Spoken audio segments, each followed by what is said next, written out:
Good evening, everyone. How you doing? Welcome to the Hangout. This is JW Sims, and it's been a long week. I can say that. Kind of up and down for me, but hey, we're here and we're gonna have fun. So um, we have two guests with us tonight.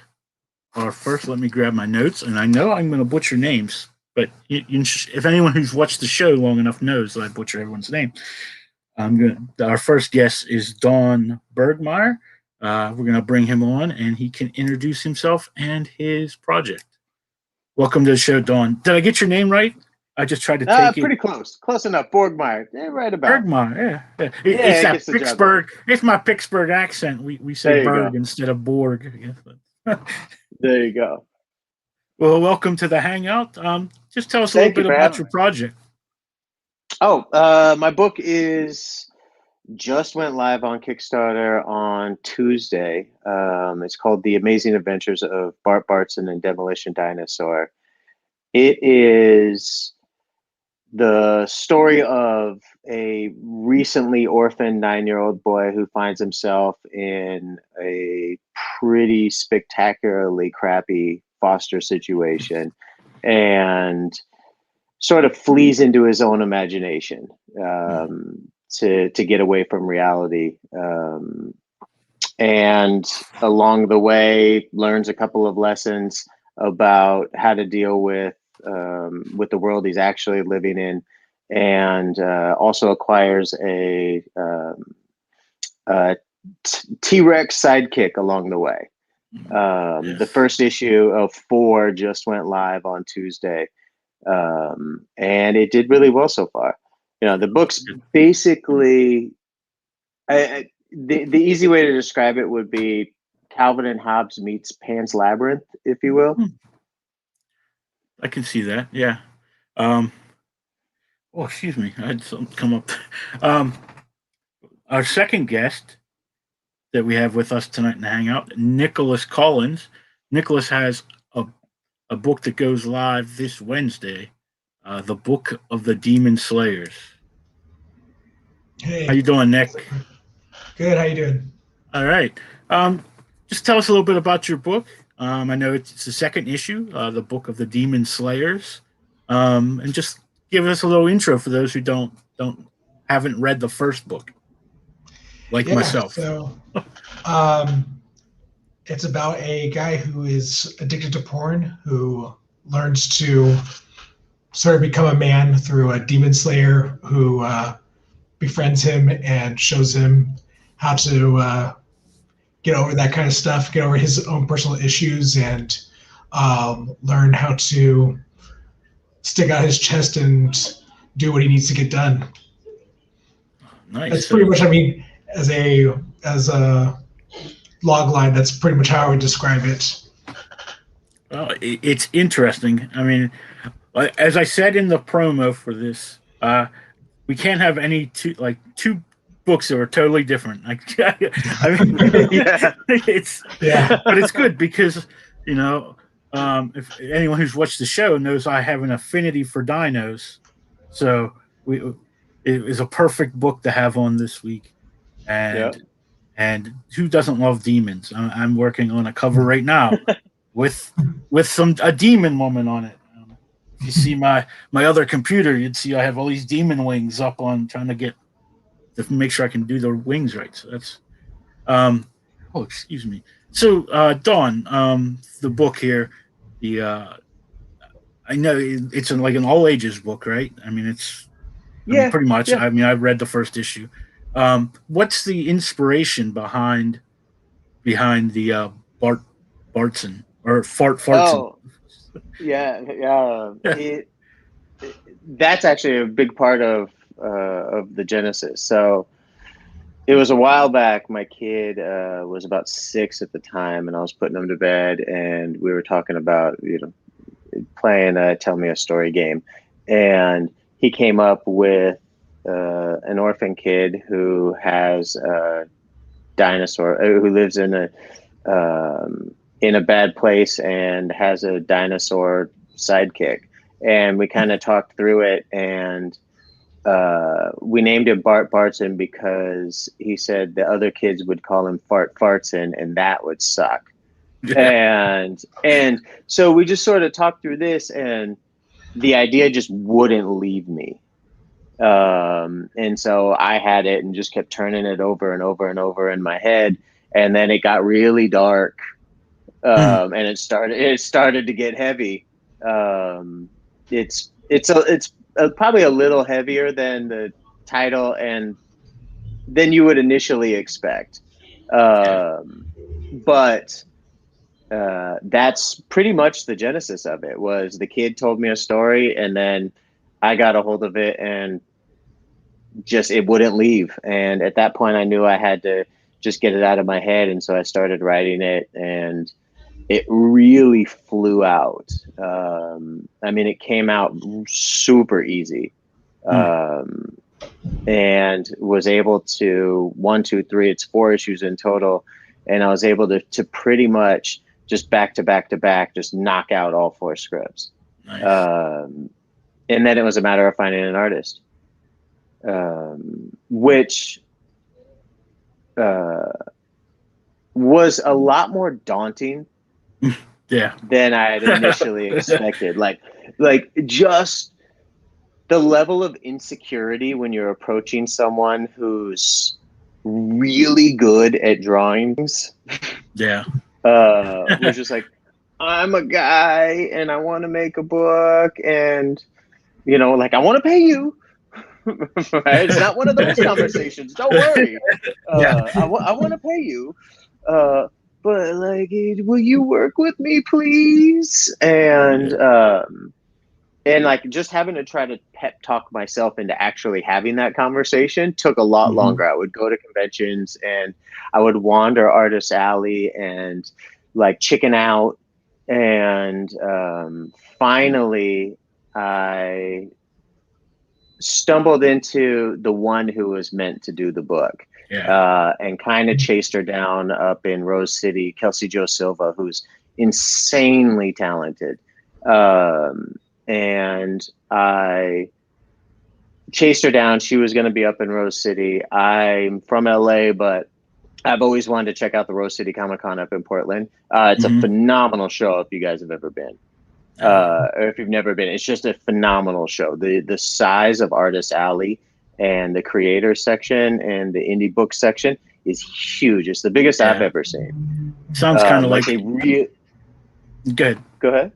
I'd say it sounds kind of like cater the show to that. Yeah, like I don't know if you've ever been to Baltimore Comic Con.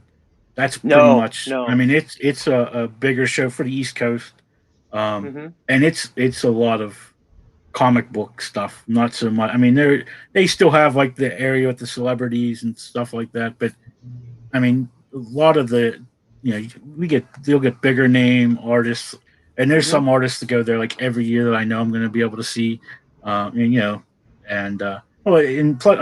any artist from the East Coast that isn't, Jim Lee is there. Yeah. You know what I mean? So, sure.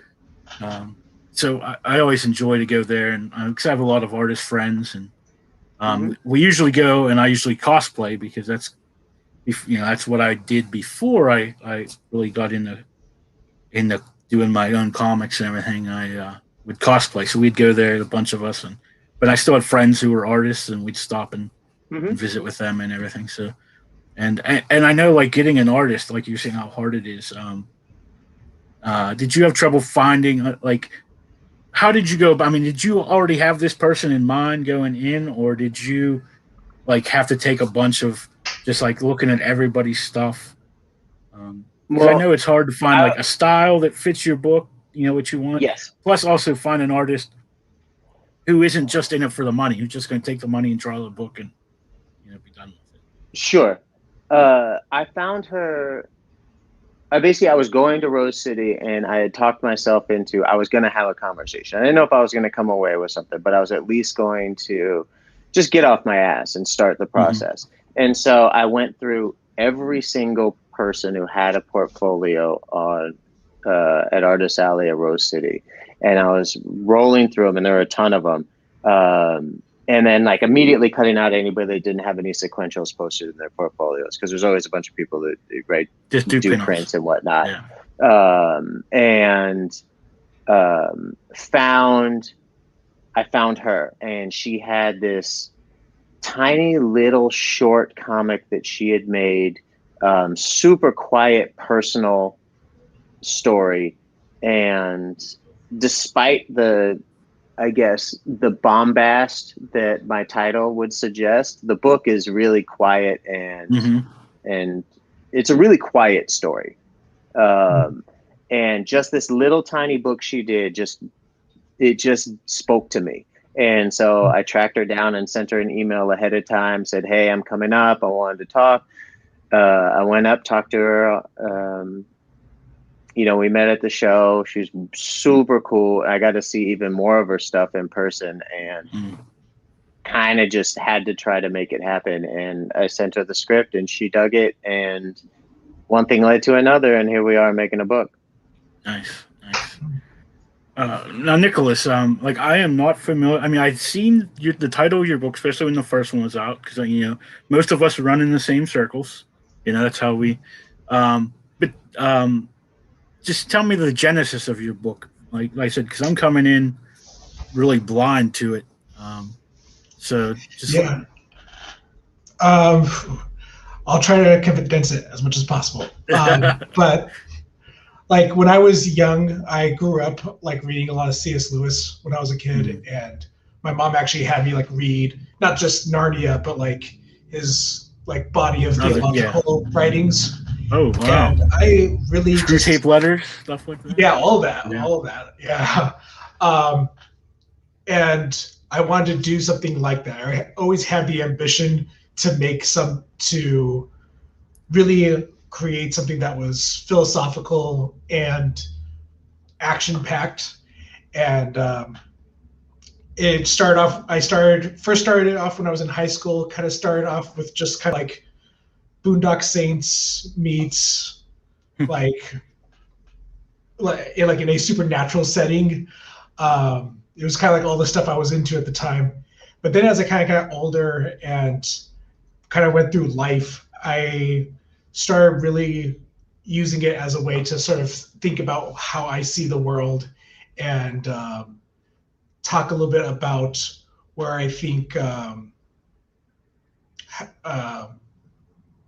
where we're going, and what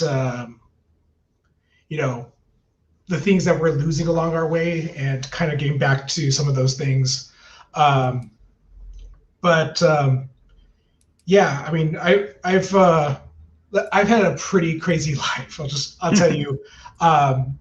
After college, I had lived in LA for a while, tried to break into the animation industry. It was 2009, and the crash had happened, and there was no work at all.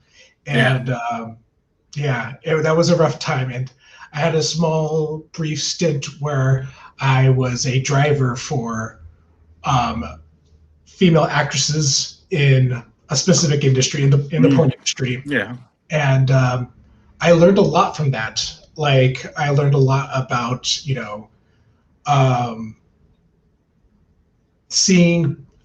really learning about people and what people go through. And, a lot of those people, they're not there because they think the money's good and all that. Mm-hmm. They're there because they were in a bad situation, and that industry was there to help them. And it really kind of made me learn a lot about how that industry works. It made me learn about how it does exploit people.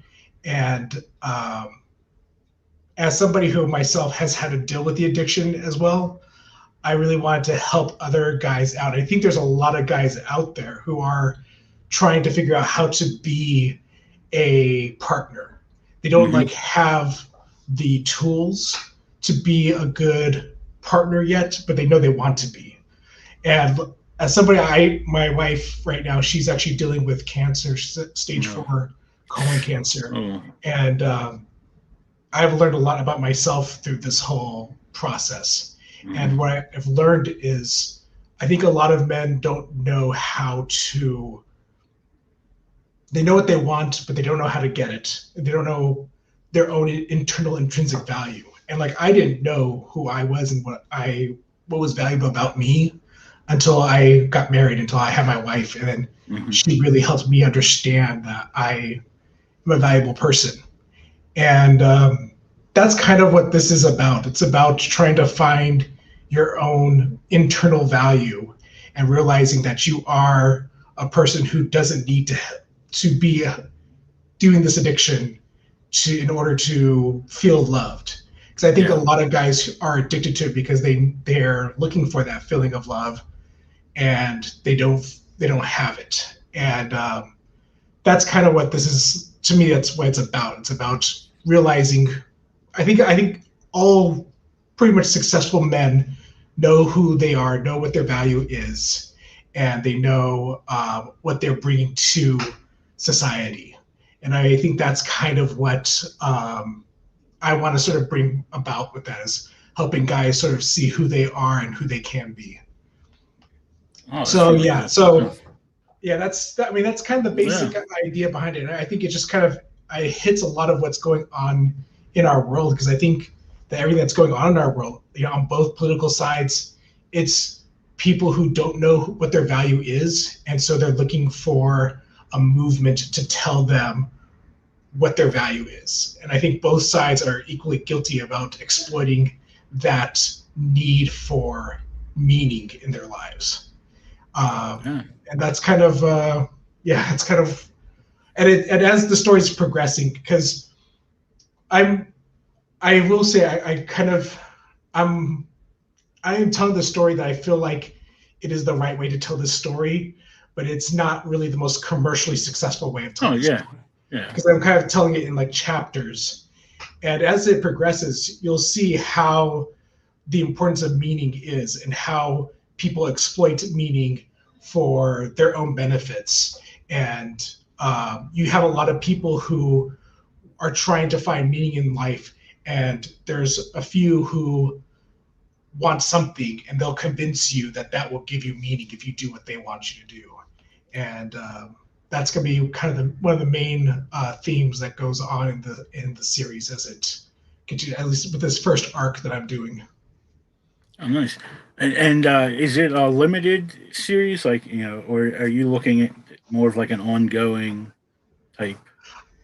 I'd like to do an ongoing, but I don't know if after this first arc, I might just be like wiped out and try to do something while I come up with ideas for the next arc. I'm brewing in my brain what the second arc is going to be about already, but that I pretty much have the first arc solidified. I don't know what's going to happen. A lot of, as you can imagine, my life is kind of up in the air right now. So, but I definitely, because I talked to my wife about this when like the cancer was happening, and I was like, I don't really feel right about working on this while you're going through everything. And she told me, like, this is too important. Like, you have to do this, and this is your life's work, and you got to get it done. And so I'm, if anything, I definitely know that at least this story arc has to get done, get this thing out of my head and into the world for sure. Nice. Yeah. I mean, I'm sorry to hear that. I mean, I in a way understand. I'm dealing with a little bit, cancer myself. I can't say a little. I mean, I've been dealing with a brain tumor that keeps coming back for 4 years now. So, my brother-in-law has had a brain tumor, and he actually was able to get it removed. Yeah, I've had 2 surgeries, but it just seems to like keep wanting to come back. So I've told them last year that I wasn't going through the chemo and everything again. So I like my hair, if I have a hat on, it's like the longest my hair's ever been in my life, and in my beard, and everyone's like, why don't you get a haircut? I said, I've been bald for 4 years. Like, I didn't even know if I could grow hair back. Like, just leave me alone. So, but But yeah, I totally understand that. It's probably the hardest thing that you have to go through, and Yeah. and especially like in this time, like now things are starting to ease up. But I know like last year, I mean, it was hard because you had to do everything yourself, really. Like you go to treatments, and usually you could take someone with you, but you got to Yeah. do it all yourself, and it's just Yeah. it's tough. That But, part is rough. yeah. But that's the same way. I had a friend who, when all this started, I was like, "Oh, I'm not going to do this art, this comic stuff because, I don't even know if I'm gonna, make it to the end. So why should I start it?" And they're like, "Well, you have to do it." And so it's kind of like my escape now. Like it's when I need to take stuff, Hmm. get my mind off of things, and that's why I haven't been feeling good. And Dawn asked me, he's like, "Did you want to reschedule the show?" And I was like, "No, I have to do it because this hour, 2 hours, 3 hours, or whatever, it's beneficial to me as much as it is to you guys because I get out of my head for a little bit and get to talk to people about comics and things like that. Sure. So it's my little bit of I try to help as many creators as I can, and you help me just by hanging out for a little bit. But I want to go ahead and show your book here, Dawn. The Kickstarter. Oh, let me get out of there. I'm still eventually I will like become a StreamYard master. You would think I've been doing this since January. I would know how this program works, but I still have to like think about it every time because it's all right. And that is I'm talking to myself, yes. Okay. There we go. Uh, um so you've met your goal already, so that's always good, right? Yeah. Yeah, I hit it on day one. Oh yeah, wow. Um, which I mean, talk about a roller coaster when Yeah. this is the first time I've ever done one. And going to hit that launch button, Mm-hmm. um, the amount of like anxiety and Oh trepidation yeah. which I pushed the button because there's no going back, Nope. right? Not unless you And cancel it, and then you got to start all over, and you don't want to do that. that's right. So Yeah. I hit it, and uh, a lot of people came through for me. I Nice. had, I did a good enough job. I feel like I did a fairly good job. I had about 45, 50 people following it before launch. Mm-hmm. So I had, a handful of people around, and all of a sudden it just started pouring in and pouring in, and I couldn't believe it. And I mean, pouring into it is a relatively modest amount, but Yeah. I hit the number on day one, and That's then a few yeah. more trickled in, and now I'm at 150%, and I still have 26 days to go. Wow. So there's a lot of pressure off, Yeah. um, which is kind of Yeah. nice. Yeah. It's always nice when you can hit it or when you hit your goal early because you don't have to sit there and push and push and push for a month and have to like Yeah, worry about it for up till the last day. So now you yeah, can I can focus start. on some other stuff. Yeah, I've started shifting now, like making sure I get my shipping supplies in line and all of the stuff because I know I'm going to have to ship a certain amount of things, right? Like I Yeah. know it's there, so I can start ordering them ahead of time, and we can start doing certain things ahead of time, Yeah.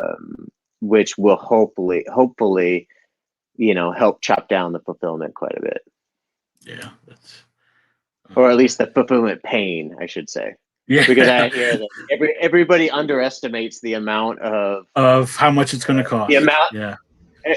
and how badly it's going to kick your ass, Yeah. Well, right? And I mean, I've for mine, I've tried to get everything, before, and so I have mhm. like this stacks and stacks of freaking Gemini Yeah, mailers, and I'm like just still waiting for the book to get finished so I can start mailing yeah, stuff out. But I got it all like ahead of time, so when the book's printed, I can like. But still, I don't like I don't drive, so I'm going to have the mailman come here and pick it up. So I know I'm not going to be able to ship out 150 books. Sure. Yeah. So it's going to be like, all right, let's send out so many today, have them come tomorrow, pick up so many. Yeah. So because I don't want the mailman to like hate me. Sure. I have a hard enough time getting my packages on time, let alone if I give them 150 packages to deal with. But so this. All right. I just want to get down here. And this is the cover for the first book. I mean, for the first. That's right. Yeah. I when I got to read this beforehand, so I mean, the art was. I mean, it just I don't even know how to explain. Like, well, you got some. It just fits the story like really well. Yeah, like I said, when I stumbled across her, and I found her, I kind of knew it was meant to be. Yeah. There was just something about her that worked with this particular story that I wanted to tell. It gives a little bit of a Scotty Young feel to it. Not like really crazy. You know what I mean? Like if you his book Middle West. I mean, cause that's kind of a little different than his normal like I hate Fairyland kind of art. So, and then we were a pretty good match, and I can't tell you how many times I have counted my blessings to have found her. Yeah. And she's a pro. Yeah. Like she's just a legit pro. For a guy who didn't really know what he was doing, I'd only ever really dicked around, and I kind of played and did some dumb stick figure stuff on my own, and and goofed around with what I was capable of. But this was like one of my first forays into really making a real legitimate book, and she's a pro. Like she had everything. Where she had the contract ready to go, and she just. The timeline, she hit all of her deadlines. She hit, everything she set, she hit. She was just a professional and just wonderful to work with. Nice. Right? That's I was leaning on her a number of times throughout it. And I kept having to tell her, like, I know the script will say one thing, but I need you to just use your best judgment. And if there's a different way to go, I trust you. Go that way. Right? Like break it up, throw a panel out, add a panel, drop, let's do what you need to do. And she took she made some adjustments to the script as it was given. And all of her decisions were 100% correct. Nice. And made the book better. Yeah, she's just good at what she does all the way around. Not just the talent, but it was everything I needed. I tell you, I couldn't have been more fortunate. Yeah, and even just these character sketches can just, I love when you get them and the artist has done like the different emotion, facial expression stuff with it. That way, it's just not here's what they look like, Yeah. It's also great because, you would expect somebody to do this for something like this to like just do like to look for just a Bill Watterson knockoff, and here it's like this really has like the feel, but is its own thing, Yeah. It's I'm super happy, crazy fortunate in a lot of ways. Everything, the way it came together, the way it's been supported to start. I can't wait. I can't wait to get the second one out. The art on the second one is fantastic. And 2 is basically in the can already. That's always good. The final colors are pretty much completed, and I'm going to ship it off to Toba Rassicot is the letterer who I found from other Kickstarters actually. And so there was a couple of books I just kept seeing I had fallen in. I really fell in love with finding comics on Kickstarter. Yeah. So much so that I just kept buying them. That's and I was all. like, oh, shit, I don't have enough time to read all of these things. Yeah. Right. And this one name just kept popping up over and over. I knew if I was going to do a lettering, when it came time to do the lettering, I had to find someone to do it. Because you don't notice the lettering until it's bad.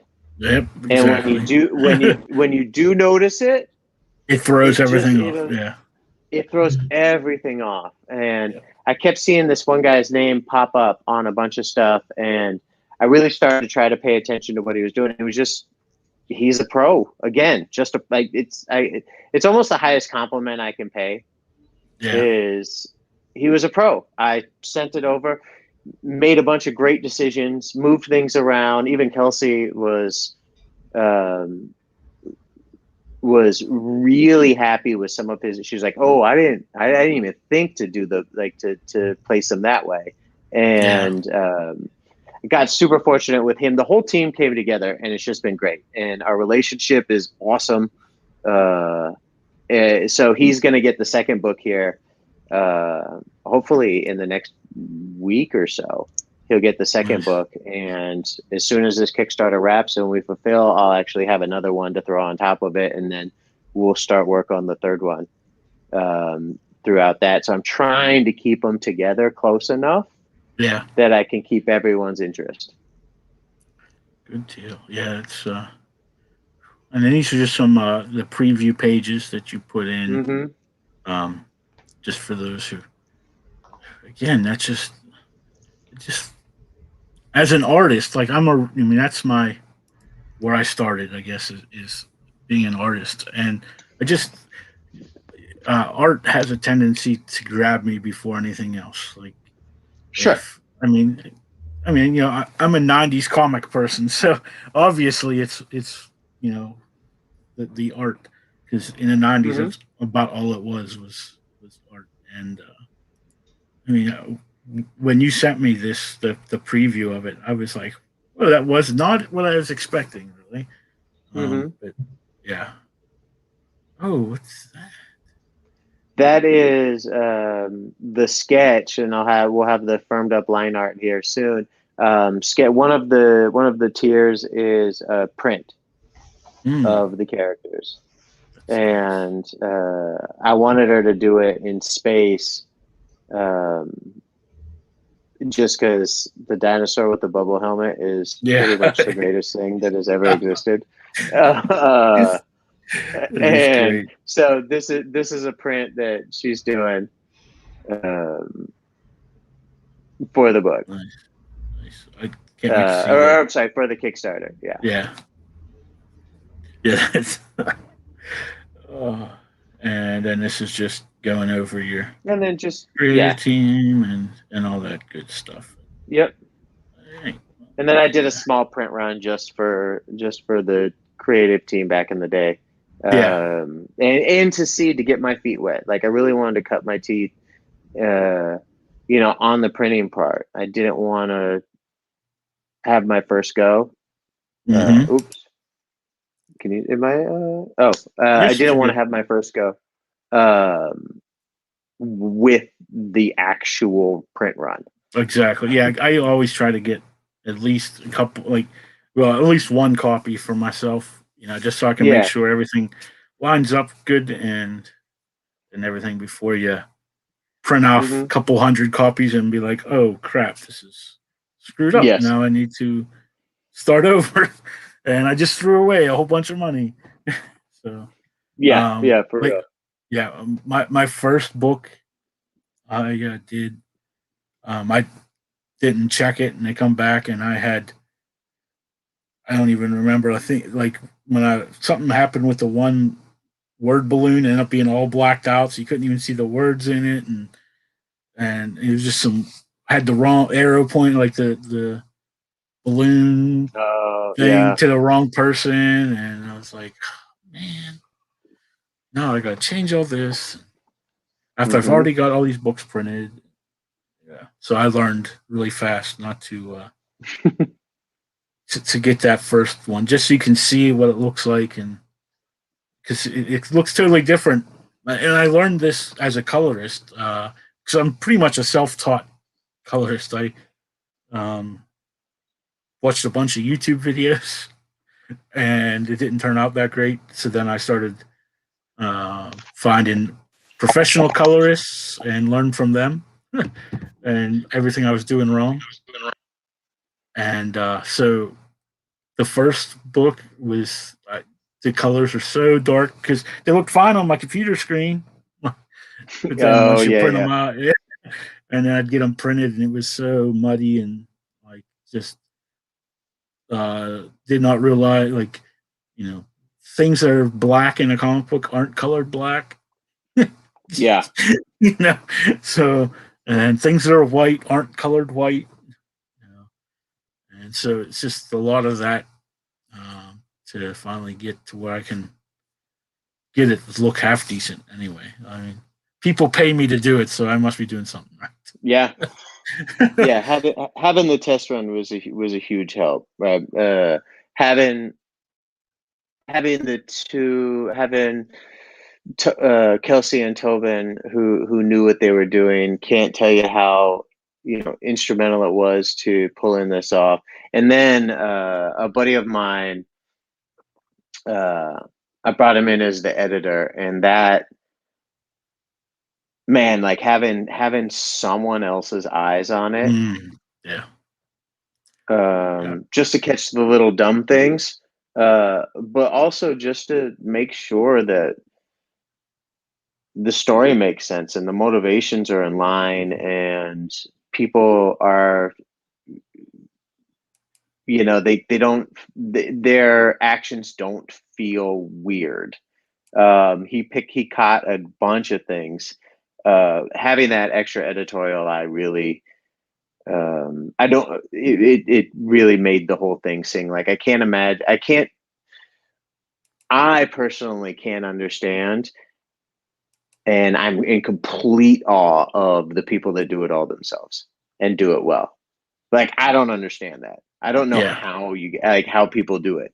There's just so many things to keep a track of, and so many things to pay attention to, that those one person shows are just awe-inspiring. Like, having seen how the sausage is made, it's like, hats off to you guys. I can't believe it. Yeah. You're way better, way smarter than I am.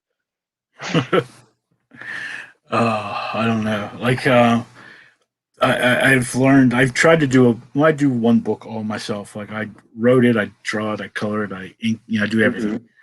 But it takes me forever. Like, because it's kind of like the book I do in the meantime. Yeah. Sure.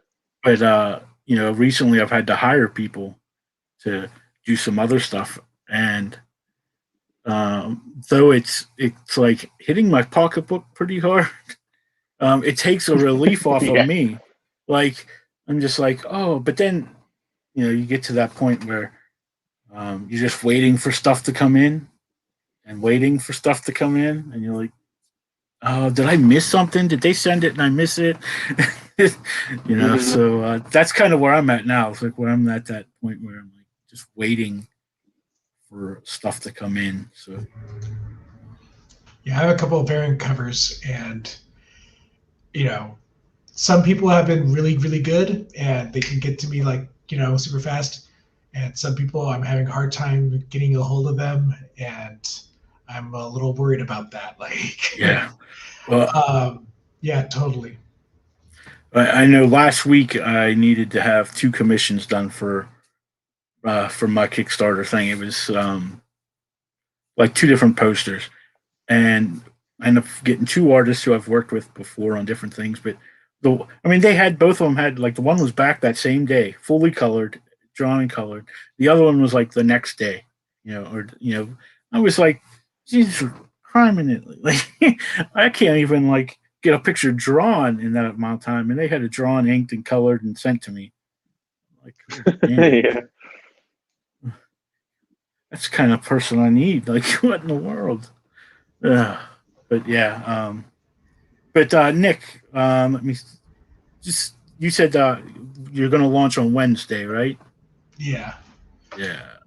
So if you want, actually, I can give you the link to I issue think one. I. I actually posted Oh, yeah. Yes, issue to one on issue one, and we can go through and look at that. And then, is there a place where I know you're probably going to have it available on the Kickstarter, right? Like in a catch-up tier or something like that. Yeah. All right. Yeah, I'll have a catch-up tier, and I do also sell the digital version online, but um, I didn't get much bites for that, so I've posted up on Facebook the first issue, and for people who are in my Facebook group for the project. Mm. But yeah, actually, I'm a two-man show. It's me and my colorist Omar, who like it was an interesting little combination because I initially was just like, well, I just don't have the time to draw, ink, and color. And in issue one, I had an inker, and she did a good job for it, but it was one of those things where for issue two, I was a lot tighter on money and had a lot more constraints. And I just felt like my color, if I had to choose between the two of them, the colorist really, really is what makes this really look different and unique. And yeah, did you get the link? Yeah, I'm going to open it here in a second. I'm just trying to. Oh, that's the wrong one. We don't want that one. Get out of there. I gotta. Let me see. You're muted, Don. Yeah, the thing is, it shows me two. Well, let me close out my one Facebook, and then it'll only show So me Nick, one. you don't work digitally. You work traditional. No, I work digitally. Oh, okay. So with the inker, they were. Oh, got it. Yeah. So the inker, ink digitally. Now what I just do is I just draw in black, and then I just clean up my lines to make it Got it. look more inked. But I think you should be able to go through like the slideshow. Yeah. But this cover was all me. I did everything in this cover. Yeah, I like that. All right, that's just all right, and then this is. Oh, that's good lighting. Yeah. Yeah. Okay. So what happened was the story behind this first issue was it was coronavirus hit, and I teach, and we were going on spring break when coronavirus happened, and we didn't know whether or not we were coming back after the spring break or what. And I was like, this is kind of what I've always wanted. I've always wanted to be able to stay at home and work on my project. So, I say to my wife, like, this is it. Like, if I don't do this now, I don't deserve to have this dream anymore.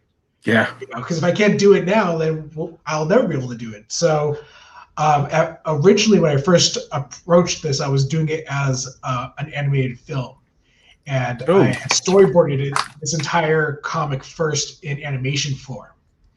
And then when I sat down and I started doing the animation stuff, I just kind of realized that I'm not going to do it to the level that I want, I'll be happy with.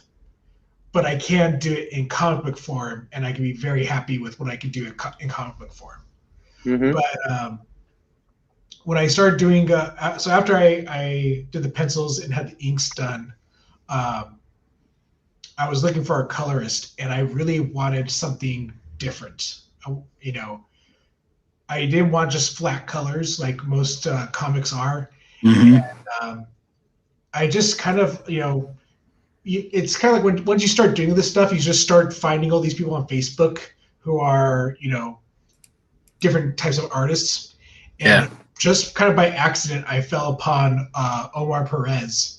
And I looked at some of his work, and it was like, it's risky because it's not my style what he's doing, but I really like what he's doing with his colors, and I like that. So I contacted him and I told him like, what I wanted, and the guy really takes it up a notch, I think. Yeah, I love that. Oh yeah. Yeah, that's probably.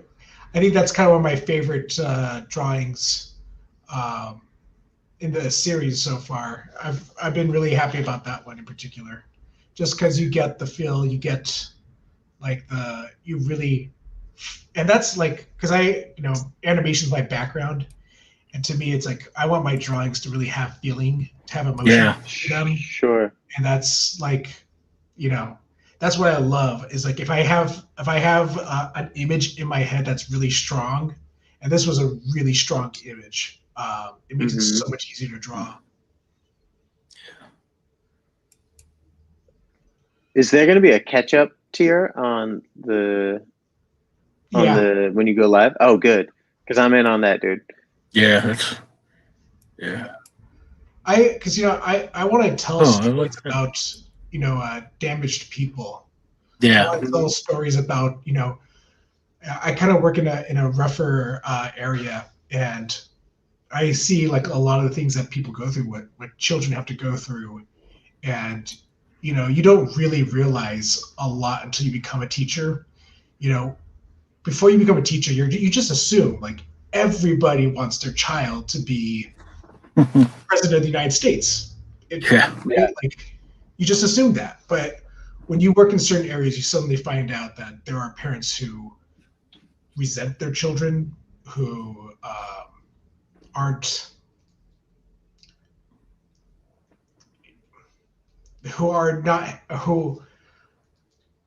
were not in the situations that they wanted to be when they had it, and are angry at their kids for being in that situation.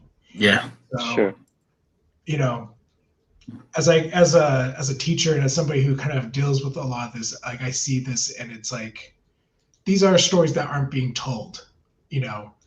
These are people who aren't being like noticed, and these people need help more than everybody else. And so I just feel like their stories are the stories that I want to tell more than the traditional hero type characters. I think it's much more interesting to have somebody who's broken and who's damaged, and see their redemption, their salvation, and their growth, than taking somebody who's already there and putting them and just trying to find another challenge for that person.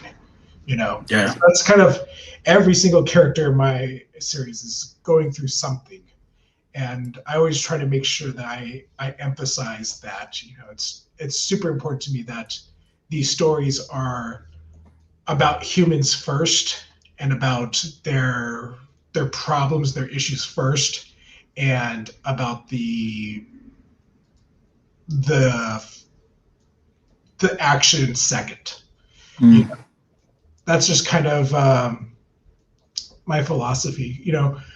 I totally understand people who are doing like this, the pinups and like all that kind of stuff, but I want to make something that really hits people super hard, and that's what I'm all about. When I was in college, just to give you an idea of the kind of person I am, when I was in college and we were making, we had to make our thesis film, everybody was like, they were doing the smart thing, and they were doing like their 1 minute short films. I was not smart. I had to be ambitious, and I had to be like, no, I'm going to do a feature-length film. I'm going to make something amazing, and it's going to blow you guys away, and I'm going to prove that I can do this. And the worst part about it was that I did get close, but I was convinced by a friend of mine to cut my loss and not. And I don't know why I didn't follow through on that, but I just, for me, it's like all the way or none of the way. I'm just my personality. Yeah. One thing I liked, like between these two pages, he used like warm colors and then goes to cool colors to show you, that change. Yeah. That's I really try to think about that kind of stuff. Like, because I wanted it to be like, it's almost like this, like in the first few pages, it's very warm and almost kind of magical feeling, almost like the dark thing that's going on, but you could kind of feel this grandmother's love for this child, and like she can take it on. She feels like in this moment she can take on that responsibility, but then the day-to-day reality hits, and it's not nice colors. It's bland. It's a slog to go through, to have a baby crying all the time while you're just trying to get through the day-to-day. That was kind of what I wanted to happen. There was just that the colors themselves reflect the reality of the situations. Yeah. And you could totally tell that it's an artist's book, because just by looking at it, you have no words in this so far. Yeah, there's very little word. Right? That's the biggest criticism I've gotten so far. No, I don't see it as like, and yeah, it's not criticism at all, because you could see your I guess your visual storytelling from your animation background and everything else. Like, you're able to pace it out and actually tell the story and convey the message without it. Whereas I'm just a dumb words guy, and like I have to be mindful of, all right, shut up, dummy, stop writing so much. Well, you know what? I'm actually learning to appreciate writing more. my next issue is going to have a lot more written in it, writing in it. One, because people were telling me like I want to read something, but two, I actually was I was thinking about this a lot, and I was thinking like, when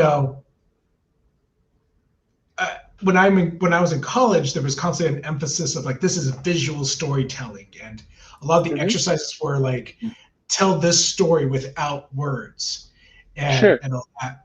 And now I'm kind of thinking about it, and it's like, well, you know what? This isn't just a visual medium. This is words and pictures. Yeah, it is the beautiful merger of prose and imagery. And so I really want to try to focus on that in this next issue. I don't know if you've read like Alan Moore's book on writing, but it's a really good, I really want to try to find this nice in between of imagery and prose. Like Neil Gaiman's stuff was really good about that, and I kind of want to have a little bit of that Neil Gaiman, Alan Moore kind of feel with these next stuff. That's, again, I got to be ambitious. I can't just be like trying to be like everyone else. I got to be like Alan Moore or Neil Gaiman. Yeah. Hey, if you're gonna emulate somebody, emulate the best, right? Right. Yeah. I was wondering why I wasn't see anyone's comments or anything, but I guess I forgot to switch this over to public so we can see. And now let's see if I can actually see stuff. Yeah, see, look, people were like saying stuff, and I'm like, why don't I see anything? No.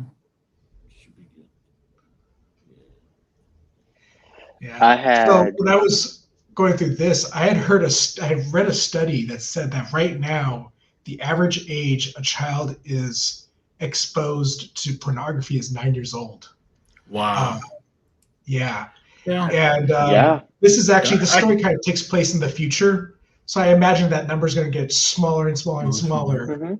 Yeah, I mean, I'm not gonna like, I could see that. I mean, I grew up in an age when there wasn't the internet. Okay, so like, you had to find someone's tapes. But no, there wasn't like VCRs yet. Like when I was a kid, like, so my uncle and my uncle would bring reel to reel to the house, and my dad and him would watch it in the other room. and I would like sneak in and crawl underneath the dining room table, and like, so I mean, I'm a couple years old, and so I can imagine now where it's everywhere. Like, I mean, you don't even have to try, and you can find it. Yeah. That Oh, our generation is, well, at least the generation behind us. Like, we're the first generation of parents that like can't get away with not having a real and substantive conversation about it. Yeah. Right. Like, because they have to see. So I have my kid, he's 14. Like, we've had to have the conversation, like conversations. I was like, yo, you're going to see things. You've already seen things. I can't stop you. There's no way that I can prevent this. Like, no matter what box, no matter what. So all I can do is try to explain what you're going to get run up against, what you're going to see, and how you can process it. Like, there's real life, and then there's that. Just like there's real life, and there's John Wick, right? Like, you're not going to get shot 14 times and run over by 12 cars, fall out of a building, and still walk.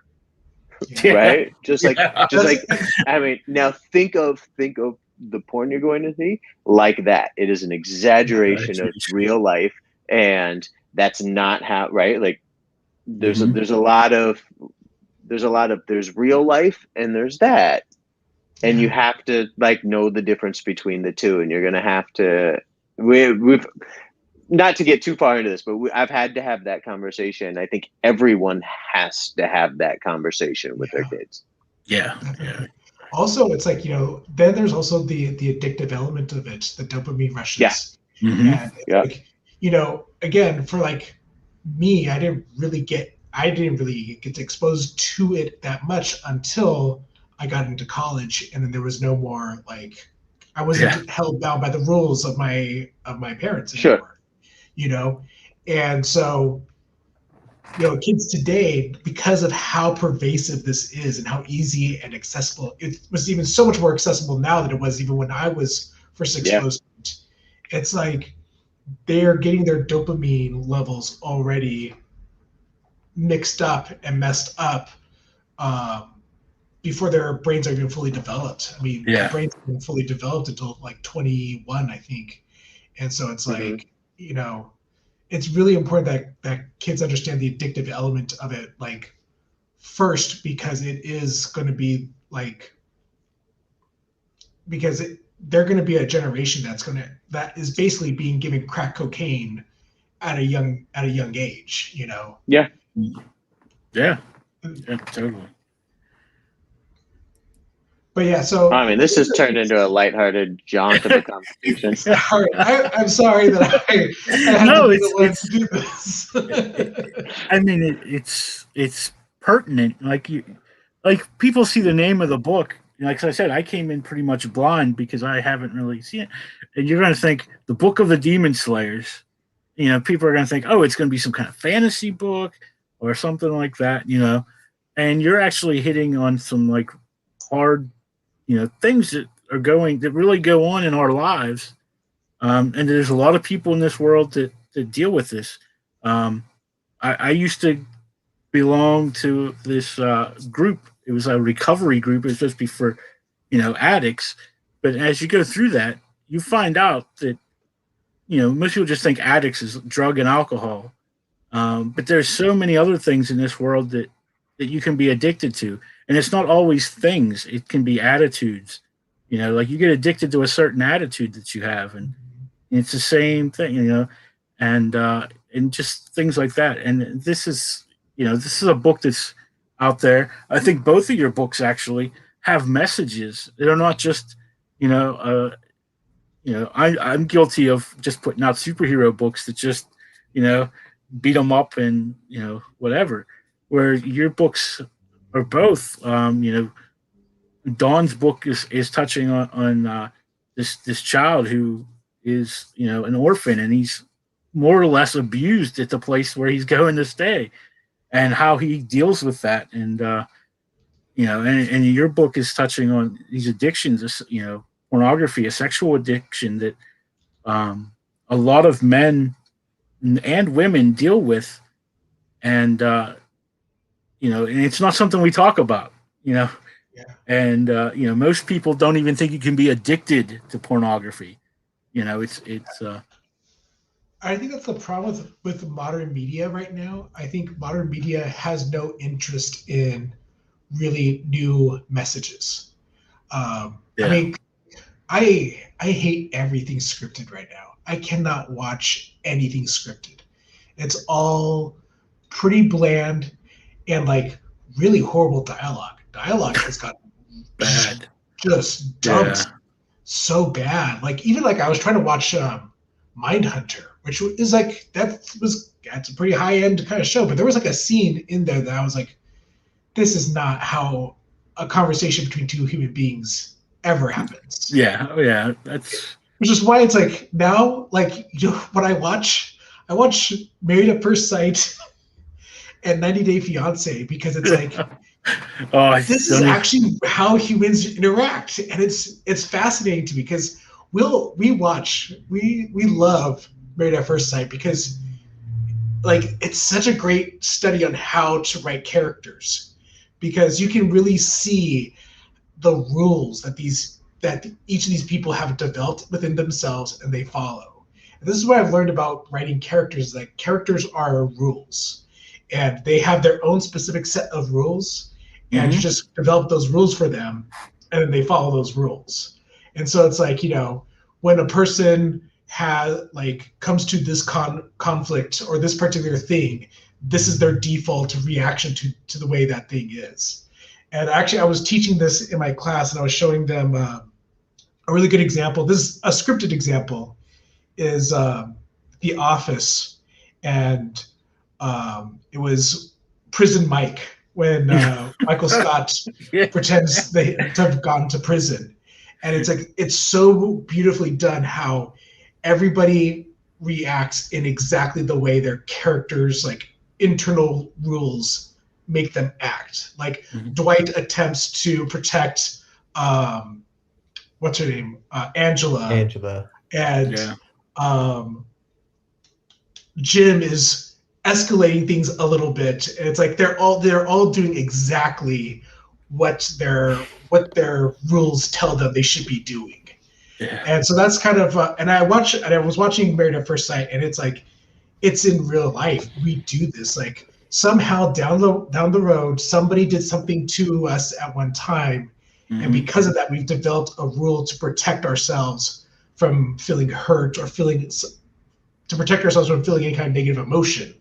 And so we develop these rules. And so in the next issue, you're actually going to see some dialogue because there's no dialogue in this issue. In the next issue, I kind of took a conversation that happened in real life, and I kind of played around with that and played around with it with our main character Anthony and his interaction with his mom, because it's like I'm playing around with these characters a little bit and just trying to figure out like how their brains function, what do they do, how do they address an awkward situation where you're trying to build a relationship with somebody who you haven't really talked to at all, and you don't really even know if you want to like this person, and how do you deal with that?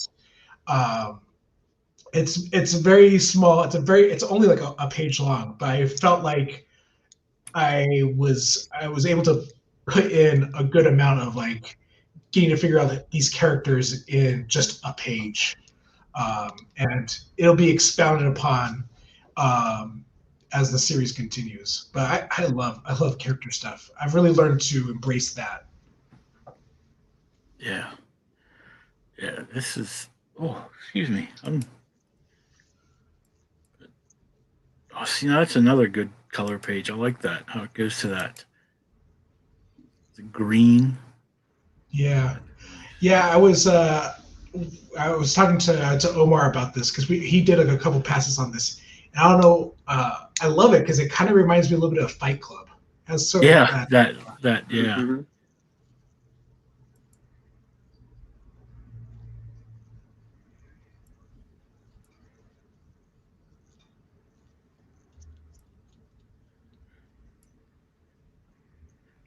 And there's your Demon Slayer, right? Yeah, Nocturnus. He's been a character that has been a big part of my life. I mean, I've been developing him since I was a senior in high school, and yeah, but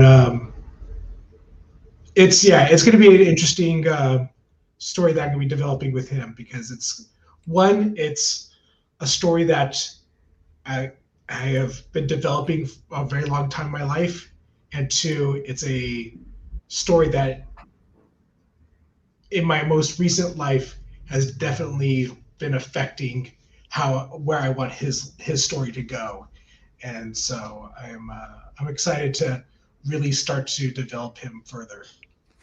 That'd be interesting. I can't wait to read that in the second issue. Because, like I said, it's not what I expected when I seen the title of the book. So I'm sure that's how a lot of people are when they get that, and it's something that, like I said, it has a meaning to it. It's not just putting a book out and Yeah. here's my story. I've already banged the remind me button. Yeah, so did I. One of the things I kind of thought about when I was kind of planning on how to do this comic was I was thinking about the series Fables, and like one of the biggest like disappointments about Fables is you look at that cover, those beautiful James Jean covers, and you're like, wow, what is this going to be? And then you open it up and it's just the most bland comic booky kind of art, and you're like, oh. Yeah. Like you see those James Jean covers, and you're like, wow, this is going to be beautiful. And you open it up, and it's just I hate that standard comic book art. Yeah. And I really wanted this to, if anything, to be the reverse, where it's like, oh, okay, and then you open it up, and it's like, oh. Yeah. That's kind of the reaction that I want to get out of people. Which again, it's like, it's not commercial. It's not a good business structure at all. It's probably the stupidest business structure you could come up with, because people will literally judge books by their covers. But I feel like I just want people to, when they open that up, to really feel shocked by what they're seeing inside and be like, wow, this is not what I was going to assume this was going to be. This is something that's, a different something, Yeah. Look, if we were making sound business decisions, we wouldn't be making comics. Yeah, exactly. It's like I have friends, like people. It's like, oh, I want to make a comic. I have someone right now. He's like a guy I went to high school with. He's contacting me because his daughter, he wants to get in. I was like, why? You don't want to do this. You're not going to make any money in it. Like, it's unless you get, working for DC or Marvel or something. But even then, it's not until you work there for a little while and then do your own image book. And then you do your image book, and that's when you make money. That's right. Why do you think, Dale? Recently, they were like, the guy who made Winter Soldier. Oh, Brubaker. More from his residuals of being in the movie than from actually making the Winter Soldier. Yeah. Oh yeah.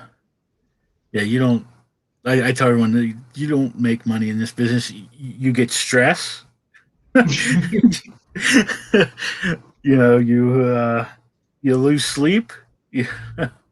I'm like, and this past year, I mean, if it wasn't for Kickstarter, I don't know how most artists would have even lived, because I have lots of friends whose their whole year is based around cons. Like that's where they make their living. Is that was a tough beat.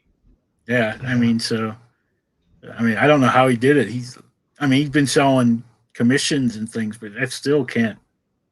I'm sure that doesn't make up for what like at a con would, he admitted. No. So, Yeah, that was a tough beat for everybody this year. So yeah. it's going to be, it's going to be interesting to see what happens when they come back. I got my passes for Rose City in Portland in September. I'm actually surprised that I'm able to have a coherent conversation. I just got my second dose COVID, today, and I'm feeling like the arms getting heavier and my brain's getting a little foggier. Yeah. But I can't wait to get back to it. Yeah, I have a con coming up next month on the 21st and 22nd. Three Rivers Comic Con. They're doing it outside for this time. That's cool. Weather permitting, that would actually be really cool. They said rain or shine. We're gonna have like tents, like they're putting all the tables and tents, and since it's outside, they're free, and there's no, I paid $80 for the table for Saturday and Sunday. So I mean, that's not a So I was like, if I make a little bit, I haven't had a lot of luck at con. It's been a couple of years since I've set up one, but and the first one, my books arrived on Saturday at my house while I was at the con, so I didn't have anything to sell. So I just tried to do commissions, and my 16-year-old son was with me, and so we just sat there and drew all weekend, and met other creators that they put beside us, and met some celebrities. We had the Power Rangers were right across the aisle from us. Yeah, so we had fun. We got to hang out for a weekend. But yeah, I'd be super into the idea of the outdoor one. It helps with the con crud, right? Like, just like getting sick, like knowing you're going to have a cold at the end of this weekend. Right? The being jammed up with everybody, the interesting olfactory experiences. Because it's like, I don't know if any of you are familiar with Pittsburgh, but it's a place called the Waterfront. So it used to be an old factory, and they tore it down, and it's like, and I call it an inside-out mall, because it's like a shopping mall, but it's all outside, so you can drive through it, but it's like, it's not set up like a normal shopping center. And this one of the stores that run the con, it's New Dimensions Comics, and they have about 4 or 5 stores around the area. And so this con is actually a comic con. Like, I don't think if there is a celebrity there, it's a comic celebrity. So there's never any, got people from Hollywood or anything. And they have a big store there. It used to be, I think, a J.C. Penney's or something. That they used to be in a mall, and then a mall closed, and so that's where they moved the store to. So now it's like this giant store, and they used to have the con at that mall, because that mall was dead. It was literally, I went there one day, and there might have been 5 stores left in that mall, and it was like the biggest mall in this area. And they took like a whole one section of the mall and made it the con, and now. I said they have it out. Last year they had it at one of the closed stores at that shopping center at the waterfront. But now this year they're having it outside. So it'll be interesting to see how that works. Hopefully the weather, the only thing I think would be worse is if it's windy and raining, because if you're in those tents and it's just the wind's blowing rain, that wouldn't be fun. But any other weather would be all right. Yeah, I'm just can't wait to get back to like real conventions and being able to see, because everybody I know, even like artists from the area, I'm like, are you going to go? Are you going? Like, I don't know if I'm probably not. I'm like, come on. I don't want to be the only one there, but no, maybe that's good that I'd be the only one there. Maybe because I was looking through the vendor list, it seems like there's a lot of vendors and not many artists. Sure. So like, maybe that's a good thing. Possibly. We'll see. You guys are having cons. I'm in California, and you're not allowed to even like leave the house yet, are you? Well, where are you, Dave? Oh, I'm in the Inland Empire. Like I'm in Oh, right on. Redlands. Yeah. Are you from California? No, I'm in LA. Oh, Yeah. yeah. So he's really stuck in the I'm house. not too far from you. Yeah. Me, I'm on the other side of the country, so I'm way out. Yeah, but I mean, I haven't heard anything about San Diego. If there's going to be San Diego. It's next year. They had a thing where I guess they were going to do. They already announced that summer is now 22, and then I guess they had announced they were going to do some sort of like half a Yeah, that's what I Comic thought. Con Like at Thanksgiving weekend, yeah.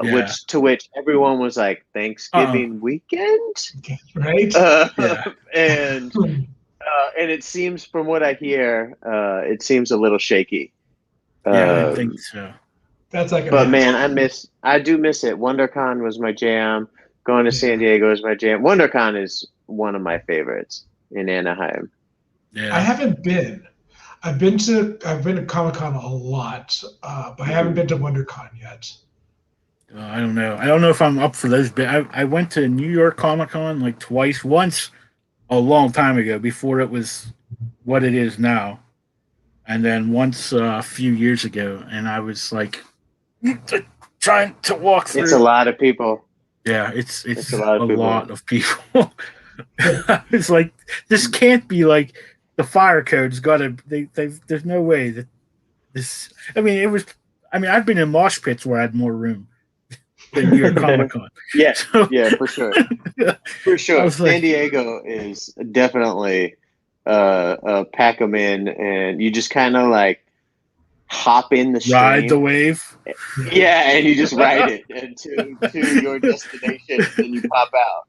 But you just get in the stream, and it carries you across the floor. Is really all you can do.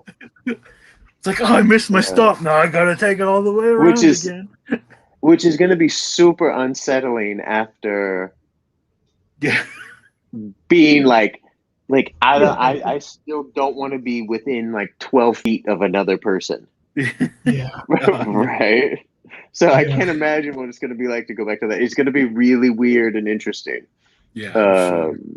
But I do miss it a lot. And I'll go to Rose City. We'll see how much anxiety and how badly I freak out when that happens in September. I'll report back. Yeah, that would be good. I know that I've noticed like a lot of the smaller cons are starting up. This weekend is one in Florida. What the heck is it? But that's Florida. Brick City. Yeah, I know. That's like saying, oh, it's right. Texas. Like, it's Florida. Of course, they're starting up. Yeah. So I have a lot of friends in Florida, and they're like, oh, ready for this, and I'm like, I don't know.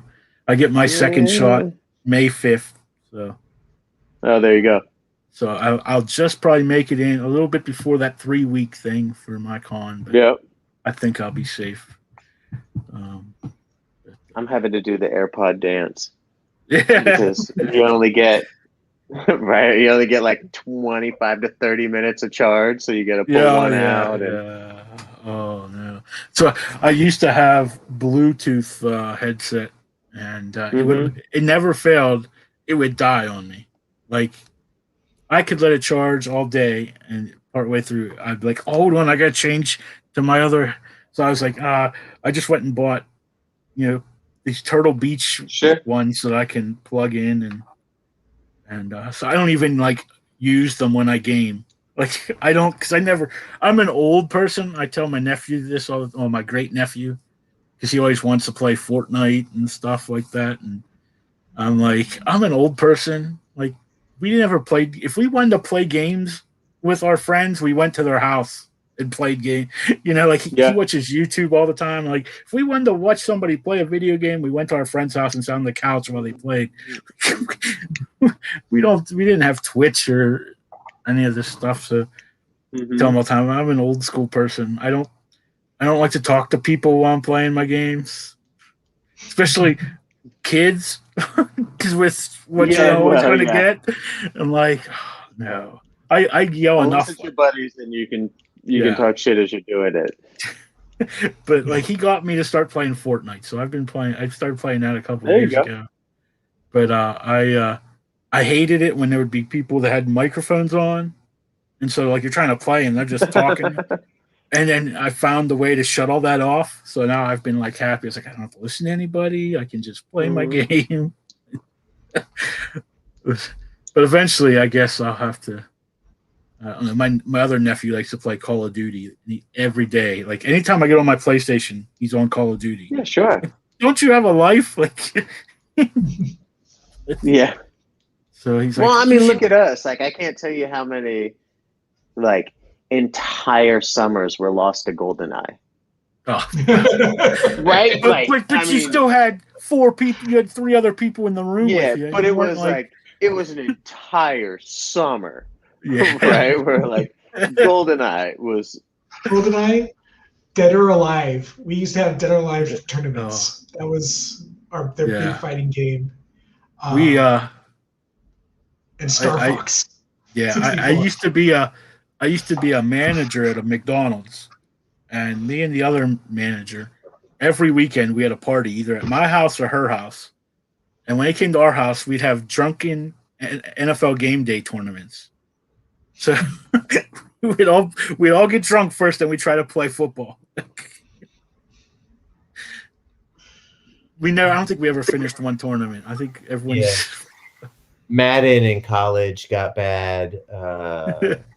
I actually had a run. There was a game called Puzzle Fighter. Do you remember this? It was for the PlayStation, and it was, like one of those gem puzzle games. They would come down. Yeah. You had like Street Fighter and Capcom characters, and they would dance on the side. And they each had their own pattern, and you would pick it. And like if you like inflicted damage, like if you broke blocks, it would drop it on your opponent's side in their pattern. And I just like it was the one game I was just better than everybody at least on our floor of the dorm, and I slaughtered people. And it was like we had tournaments, and you'd have to challenge. I retired undefeated, and everybody would get mad. Like, all of those things. Mario Kart, my roommate and I think we almost came to blows at least 30 times over Mario Kart, especially for the 64. Like Rainbow Road would just crush your dreams. When I was in high school, one summer, it was me and like a neighbor's cousin. He was from like England, and we were like, he was the only nerd like I ever knew. So it was like, oh my God. When he comes over, it's like he's my only friend. Because like everybody else was just too cool and everything. But one summer I had RPG Maker for the PlayStation 1, and we spent that entire summer designing a video game where you just like badmouthed everybody in our neighborhood because nobody got us. Oh yeah, that's.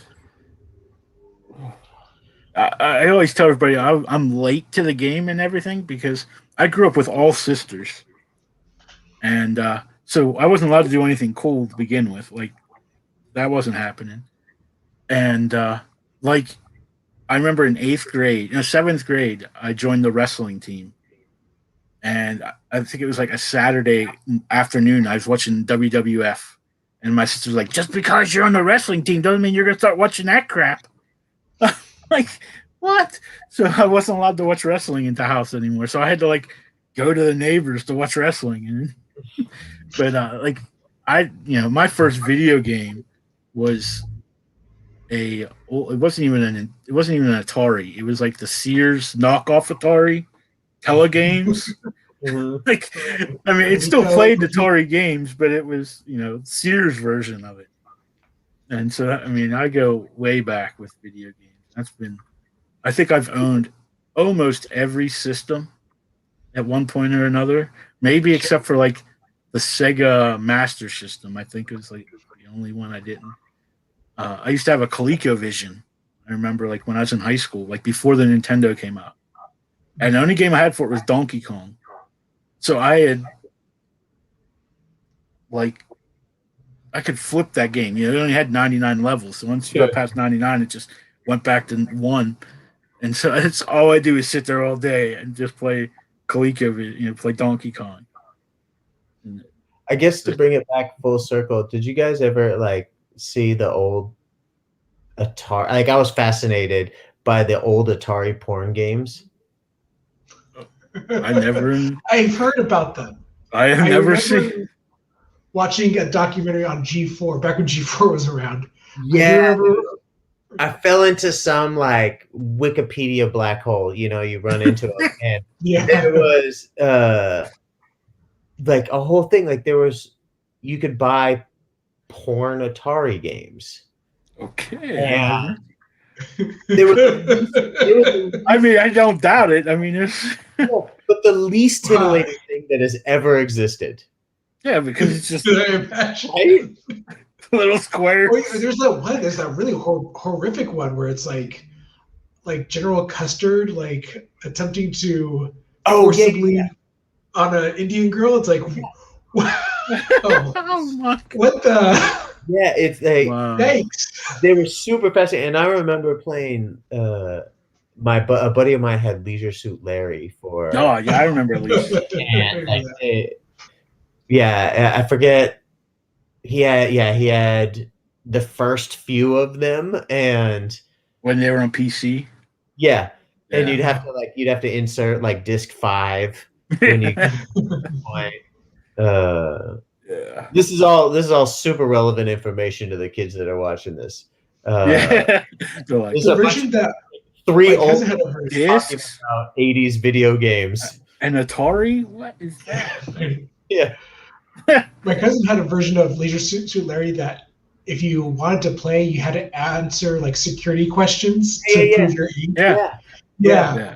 I remember trying to play it, and like the first question was like, "Who's O.J. Simpson?" And I ran to my mom and was like, "Oh, who's O.J. Simpson?"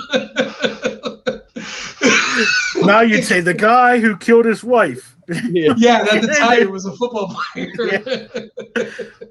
But then they put down like the kind of tamer versions. They made them for like PlayStation 2, I believe, or 3 or something. I just remember playing them later on. I was like, oh, these aren't as fun. You're muted. Just let you know. Yeah, Don, you're muted. You're on mute. Oh, there you go. I was going to unmute you, but No, I'm losing my. So now I have to go to the actual built-in speaker. mic. So I don't know if I sound cool or not. I'm sorry. I sound fine. All right. Well, the 80s were a time. Yeah, they were a time. That they were. And it seems to be that's like everyone wants to go back to the 80s. I don't know. I don't think many people actually want to go back to the 80s. No, they just want things to look like, I don't know, there's certain things. Yeah, that's why everyone complained about Wonder Woman 84. Like the only thing that was 80s was the music.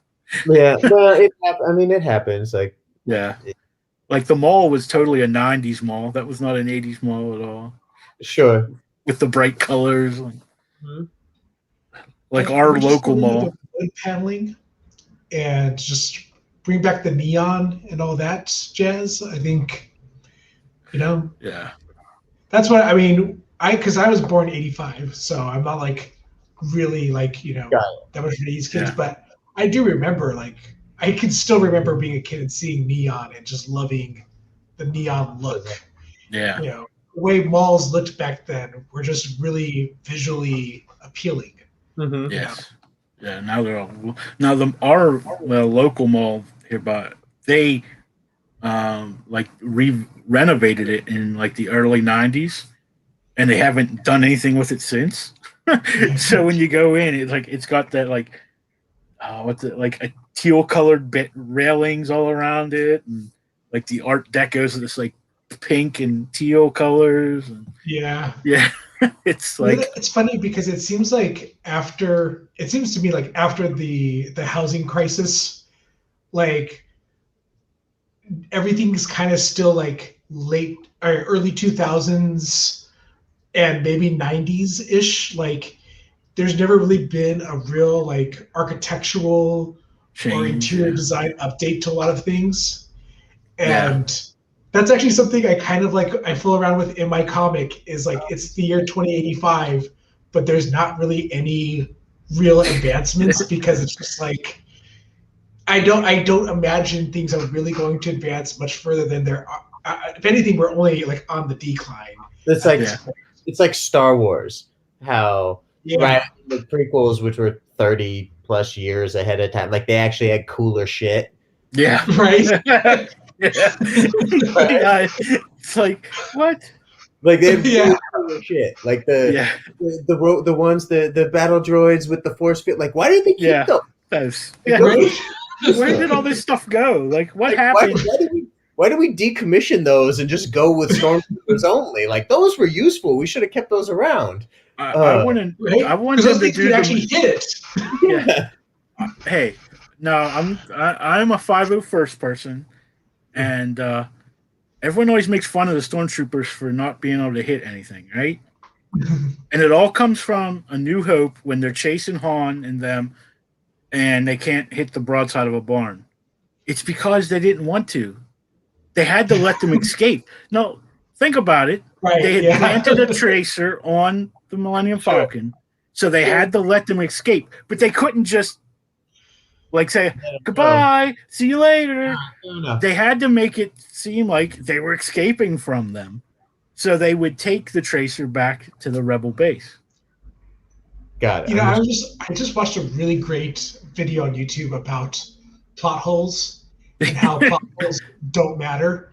Yeah, And there's a how lot we're of all- them. Yeah. There's a lot of them in the Basically, Star we're Wars just like- universe. Yeah. And it's like this right now, like with a lot of film and story criticism, we're criticizing plot holes. And it's like, if you're really worried about plot holes, you're really missing out on the whole purpose of stories. Like yeah, stories it's just to have plot fun. Yeah, Yeah, it's just especially when you have different people writing different stories. Like they're not going to go back and research everything that was done before just so they can make sure they don't screw something up. You know, it's a really good if you want to look for it. If you look up Vertigo plot holes, and he talks about Vertigo and how Vertigo is filled with plot holes, but it's like it's one of the greatest movies of all. It's on the AFI's.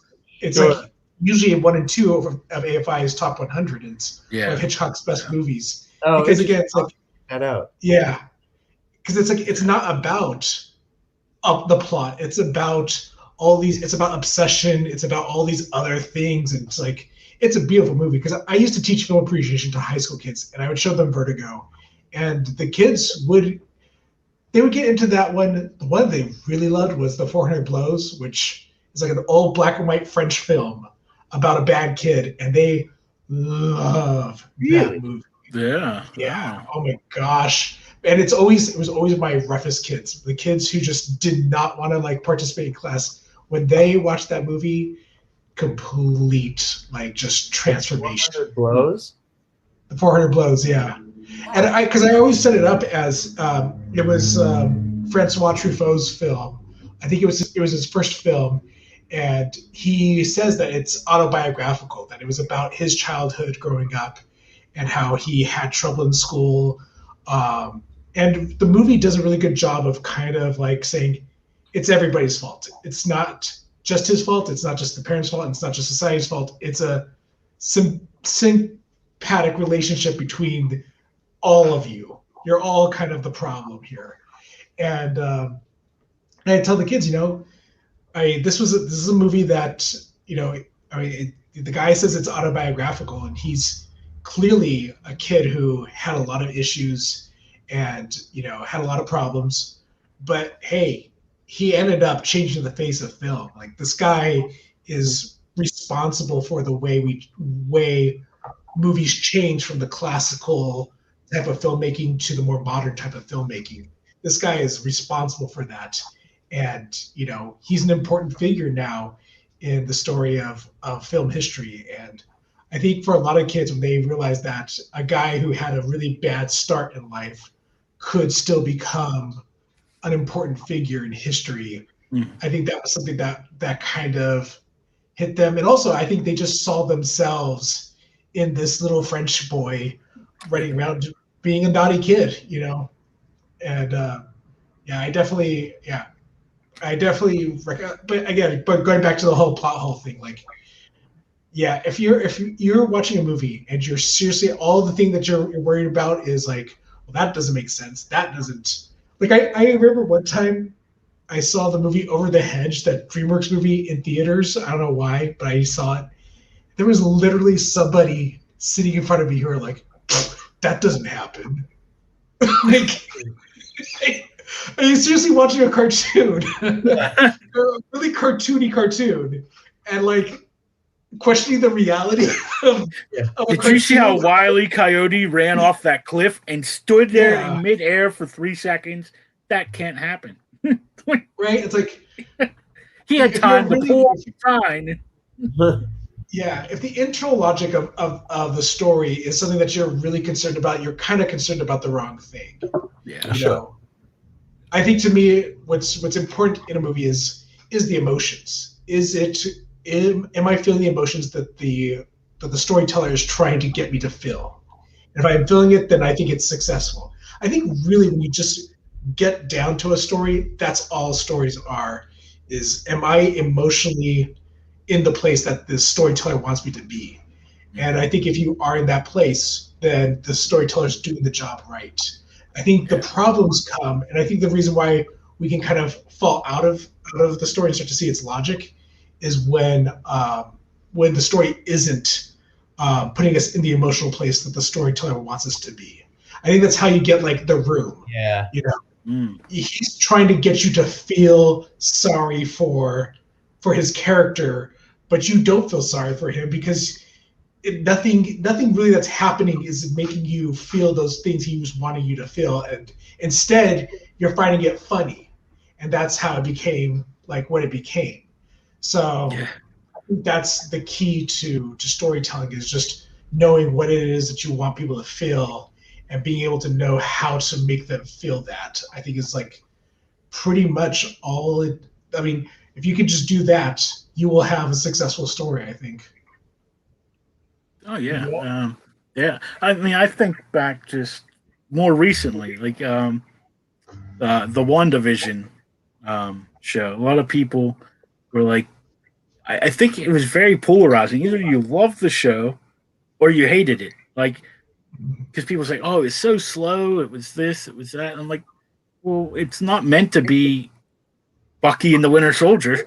Like, you know, I mean, it's a different type of story. They're telling you an emotional story. Like, this is a woman who has lost everything. I mean, she lost her parents, she lost her, her brother, then she loses the person she loves, and this is how she reacts to it.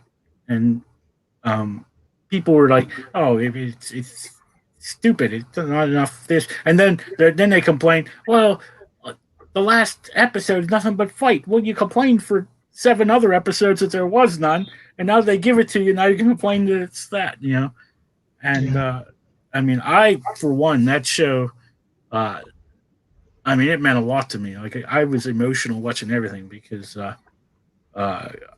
don't know how to. I say my best friend, but she was more than a best friend. Like, she was, if you can be soulmates to a friend, like, and not be married or dating, that's how we were. Like, and Wanda really meant a lot to her. Just the whole character, even before the movies or anything. Just a lot of the stuff the character goes through in the comic books, and it meant a lot to her. I mean, that's who she would cosplay, and that's how people would know her as, she was. That was like her. Every cosplayer has a character that they're pretty much known for, and that was hers. And when she passed away in 2019, like it hit me hard, really hard. I mean, I tell people, we used to text like over 200 times a day, back and forth, and we couldn't message each other for the 8 hours she was at work. So in the other, however many hours, we traded like over 200 texts a day. So whenever that's like just cut off one day, it's It's not. But so you can't see it now, but I have a whole shelf of like all this Wanda stuff that I buy for her, like for her birthdays or whatever. Right before the show, I seen that they made a WandaVision Barbie doll, so I had to order that from. I seen a lot of places were selling for $80-$90. I was like, that there's no way.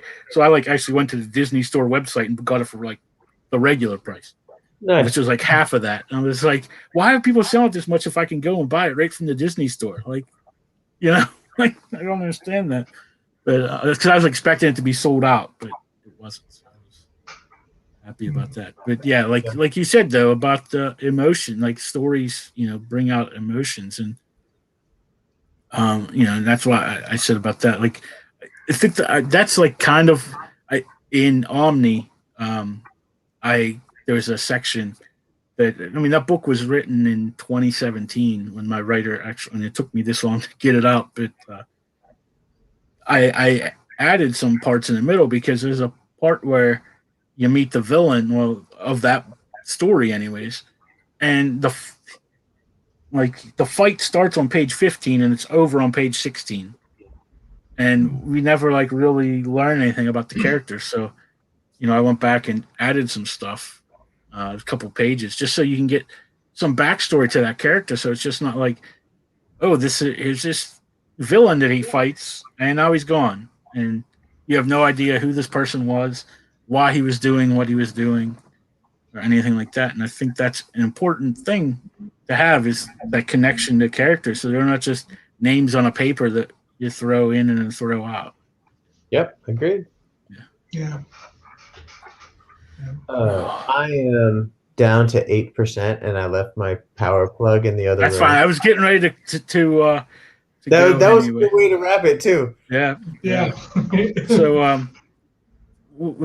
I didn't get to my questions, so we'll have to save this for like my customary questions. But since you're almost dying, Don, we'll let you go first. Just tell everybody where we can find you. I know your book's on Kickstarter. I shared the link. We'll share it out again. And just let them know where they can follow you or find out more about you. The book's on Kickstarter right now. I have not been quick enough with finishing building the site, but at some point it will be wordcomics.com. I've got the URL is live. You can find it, but there's nothing on it. Yeah. But I would say you could Word Comics on Instagram. You can find me by my name on Facebook, Instagram, whatever. I'm all all the usual haunts. Yeah. If you will. All right. Well, thank you for stopping by, Don, at the Hangout. We'll go ahead and go ahead. Thanks, guys. I really appreciate it. This was fun. This was a lot of fun. This is a good conversation. Nick, I want to be all over your book, man. Same with yours. I dig the way your brain works, dude. You're a super interesting cat. Oh, thanks. Well, and whenever issue too. Yeah. I'm issue really 2 excited about your book. Yeah. Thanks. And you're always welcome to come back whenever issue 2 comes out, or if you just want to come hang out. We'd like to just that too. Yeah, JW, thank you enough, buddy. I really appreciate it. This was a great time. Oh, you're welcome, and thank you for stopping by. All right, thanks, guys. Bye. Thank you. And that leaves 2. I can ask you because your whatever what isn't dying yet. So I usually ask if you're a dinosaur, what would you be, and why? And it can't say T-Rex because that's the cop-out answer. Everyone wants to be a T-Rex. That is the cop-out answer. That would have been my go-to. That's a good question. Let me think. Raptor would also be an easy one. That would be, that's the other one that everyone always wants to say, Raptor. But what's funny is raptors. Everybody imagines the Jurassic Park raptors, but in reality, they were like giant chickens. Yeah, exactly. I would probably. This is something I heard. I heard that brontosauruses didn't actually exist, but that archaeologists were like trying to like be like the first to discover a new dinosaur, so they Yeah. like put together a brontosaurus. I wouldn't die. Like, who's to say? Like, I could just go dig up bones from the yard and say, put them together. Like, look, I found a new dinosaur. You know, who's to Yeah. say? Okay, let me think. Let me think what would actually be really fun to do. I would probably go with pterodactyl then. Yeah, I'd probably be a That's when pterodactyl. everyone likes to fly. That's the thing. Yeah. I mean, it'd be cool to do. What would you do? What would you be? I always go with Triceratops, but it'd have to be a meat-eating Triceratops because I'm a meatitarian. So I'd be the only Triceratops that eats meat. I just think that's kind of, I'm a big guy. You know, like to plow my way through stuff. So Hey, you know what? Actually, if T-Rex is out, then I'll be an Allosaurus. There you go. There you go. All right. Well, thank you for stopping by. Your book launches on Wednesday, so we'll be sure to. I'll make sure I share out the link, especially once it launches. And then, where can all the great peoples find you? So probably the best way to be updated on everything is I have a Facebook group called the Book of the Demon Slayers comic posting. Here's the link to it. I'll give you the link right now. Oh, okay. And that is pretty much the best way. I do have a website, and I do actually post occasional blog posts on there. But if you really want to, like, you know, kind of interact with me, I'm mainly on Facebook, and it's mainly through the group. Me and Omar both run it, so that's a really good place to, like, you know, I want to know because I know most people would use Twitter, but Twitter to me is the most poisonous, toxic place on earth. So I have Twitter, and I barely ever post it. What I post is whenever I back something on Kickstarter, I share it to my Twitter, and that I go in to read some stuff on Twitter, but I hardly ever. Yeah, but if you ever wanted to, like, actually, like, interact with me, because I do want to actually interact with the people who follow my work, joining the Facebook group, the Book of the Demon Slayers comic posting, will be the best place to do it because that's where I'm most active. And I'm like on there almost all the time, so you could definitely expect me to see what you're saying and things like that. So all right, best place. All right. Well, thank you for that. I'm looking forward to the book coming out on Wednesday. I'll be sure to back that. Awesome. I definitely want to read it. Like I said, it has a message that really, I guess, because I've been in recovery groups and addiction stuff, and that's kind of where this whole show began. Is I would never have been able to do something like this before. I'm a very shy person. I still am. I have anxiety really bad. Like, I cannot go out in front of people and talk. It's really hard. But but if I hadn't been in that group and ended up leading a group of my own, and which really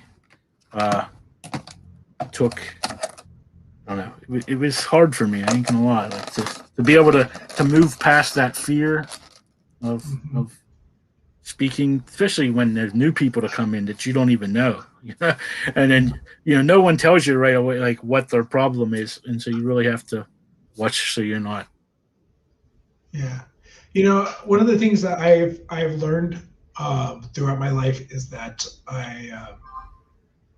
I've been rejected a lot, and once you get enough rejections, you start to clam up, and you second guess everything you do because everything you do feels like it's a source of rejection. But I think, like, one of the things that I've learned, and it's my wife has helped me out a lot with this, is like really being introspective about the things that I do, and also just know like you're making a comic and you're putting yourself out there and you're making something that 99% of the entire world doesn't have the ability to do. Yeah. And that right there is a huge, huge accomplishment that is like, it's infinitely more than what most people will ever do in their whole entire lives. And just know that that right there is a huge accomplishment, that whatever anybody ever thinks about you ever, you'll always know that you by just doing this alone have had more accomplishments than anybody who has anything negative to say about you. You know, I try to have that in my mind. I mean, for the most part, the only real negativity I deal with on a day-to-day basis is teaching. And you know, if you really, really want to get out of your shell and you really, really want to like find your self-worth, become a teacher at a tough school, and they will find every single one of your insecurities and they will exploit them. Oh, I'm sure. And then when you realize like it's just because they just don't want to learn. That's the only reason why they're doing it, is because they just don't want to learn that day. And then you can just kind of like be like, okay, you know what? I can be okay with myself about this, because I've heard every possible way you can hurt somebody with that thing. And it's like, you know, it's kind of one of those things like when you've been punched in the face and you've survived being punched in the face, you realize it's not that big of a deal. Yeah. So when they throw those slings, eventually you're just like, yeah, you know what? Yeah. Yep. Like, I mean, a little bit of my personal stuff. I mean, back at the beginning of the year, I had amputation. I lost my lower left leg, and everyone's like, you know, how are you? Because right after I got home from the hospital, I started working on my comic book, like, and people were like, how are you doing that? You just like almost died and you lost your leg. I was like, oh, because this is like my fourth amputation surgery.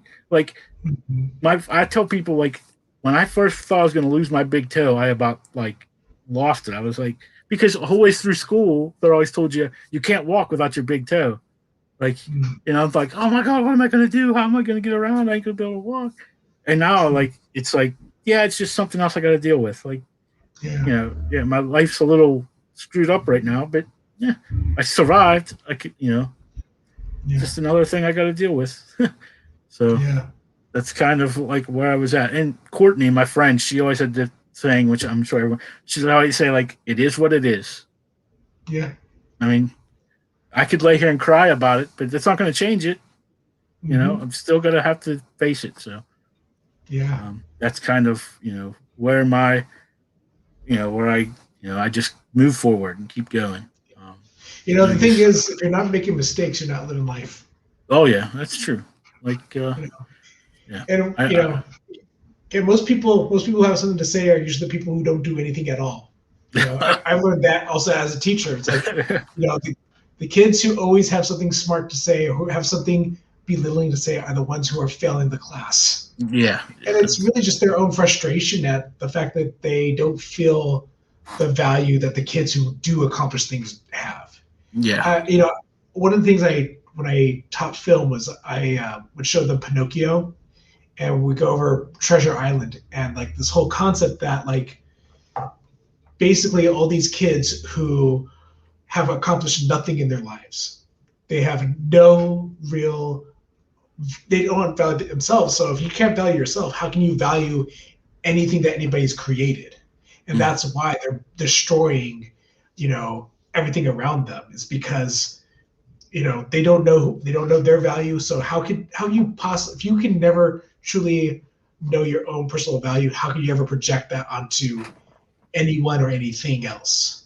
And so, you know, the people who want to tear things down, they tear it down because they just don't realize that they subconsciously know that they have no value at all. and they're frustrated by that. And the sad thing about it is they probably do have some sort of value. They just nobody's ever taken the time to help them see what it is. Exactly. You know? Yeah. Oh yeah, I know that. Well, we're going on 2 hours, so I'm going to wrap up. Yeah, last week we were on till after midnight. So, and we had, one of the guests was from the UK, so it was, it was like 4 in the morning or something there. 5, So I was like, yeah, I think we should go. But it was great talking to you, Nick. We'll look for your book on Wednesday. Get that shared out for you, and hope that campaign goes well. And just say if you want to come back later on during the campaign or whatever, or just to hang out sometime, we're here every Friday night, 9 p.m. Eastern. So you're always welcome to join the Hangout. Sure, awesome. All right, Thanks for stopping by. Yep. Thank you. All right, that was another edition of the Hooligan Alley Hangout. I want to thank my guests again, Don Borgmeyer. I didn't give him the Pittsburgh Bergmeyer, Borgmeyer, and his book, Bart Batson, the Amazing Adventures of Bart Batson and a Demolition Dinosaur, I guess it is. Be sure to check that out on Kickstarter. It still has, I want to say, a couple more weeks left. Let me go back up and check. Sorry, I'm scrolling through the we have 26 days left on that yet. So be sure to check that out. And also for Nicholas Collins for stopping by and his book, The Book of Demon Slayers, issue 2, which launches on Wednesday on Kickstarter. To check those out. I will be hopefully recording my review show this week. I had to skip last week because I was not feeling well. And where's the book at? I believe it's up here. Hold on a second. Yes, it is. And we will be reviewing Ego Raven, the Heir of the First Dragon, by Daphne Lang.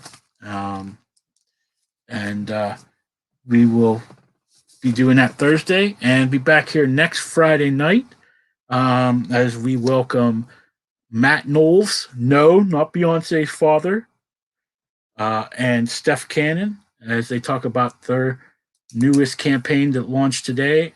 And I can't pronounce it, so I'm not going to try. But I will. But they'll be here to talk about that awesome campaign, a mix of heavy metal and comic books.